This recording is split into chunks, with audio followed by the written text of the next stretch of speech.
আপনার নিশ্চয়ই হুমায়ুন আহমেদের নাটকের কথা মনে আছে। ছোট ছিলাম বাট মনে আছে right. মামারা খালারা আমার আপু সবসময় ঢাকার বাইরে থাকতেন আর কি কাজের পারপাসে, সো আমার বড় হওয়া হয়েছে বেসিক্যালি মামা খালাদের সাথে। তো সবসময় তারা দেখতো, আমিও তাদের সাথে বসে দেখতাম। আচ্ছা, হুমায়ুন আহমেদের নাটকগুলো আপনি নিশ্চয়ই দেখেছেন।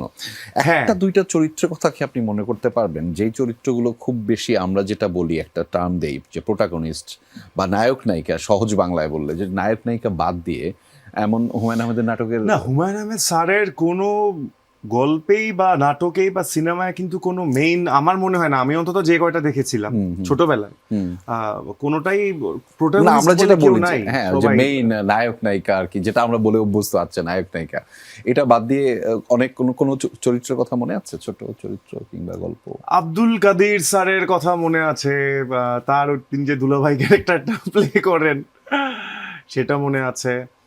তারপর ডক্টর এজাজ স্যারের তো অনেক ক্যারেক্টারের কথা মনে আছে, ফারুক স্যারের কথা মনে আছে, তার মানে যে করে আহমেদ রুবেল স্যারেরও ক্যারেক্টার কিছু দেখেছিলাম। হ্যাঁ, আমি ইচ্ছা করে বিষয়গুলো উঠালাম যে আমি ফারুক ভাইয়ের কথা বলছিলাম আর কি।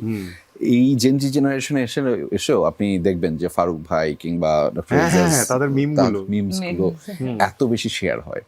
ওই সময় আমি জানি না, আমারও হয়তো একই মানে স্মৃতির জায়গাতে যে এত বেশি স্পেস কি নিয়ে তারা অভিনয়টা করেছিলেন কিনা। তারা প্রত্যেকেই অনেক দুর্দান্ত এবং শক্তিমান অভিনেতা, কিন্তু যতটুকু থাকেন ততটুকুতে বোঝান তারা অভিনয় শিল্পী। যেটা নিয়ে আপনার ক্ষেত্রে আমি ব্যাপারটা দেখেছি, মানে বিষয়টা যতটুকু থাকেন মানে ইট ক্যান বি যে 3 সেকেন্ডস 4 সেকেন্ডস বা 1 মিনিট চেষ্টাটা করেন। এটা কি আমার দেখায় ভুল নাকি আপনার চেষ্টা? না, দেখা একদম ঠিক। আচ্ছা, খুব চেষ্টা করি, আসলে পছন্দ করি তো এই প্রফেশনটা। আচ্ছা, অভিনয়টা খুব প্যাশনের জায়গা, আমার খুবই প্যাশনের জায়গা। আমি না আসলে অডিয়েন্সের থেকে অভিনয়টা বেশি করি অন সেটে আমার কলিগদের জন্য। আচ্ছা, ওই যে লাইটম্যান যিনি দেখতেছেন, ডিওপির সাথে যিনি ফোকাস পুলার আছেন, উনিও যেন আমার অ্যাক্টিংটা এনজয় করে, বিকজ আমরা তো লাইভ পারফর্মার, ওই সময় তো পারফর্ম করতে থাকি। সো পারফরমেন্সটা ভালো দিলে না, ধরেন যখন নতুন কাজ করতে আসছিলাম তখন হয়তো এই তাদের এরকম একটা হইতো।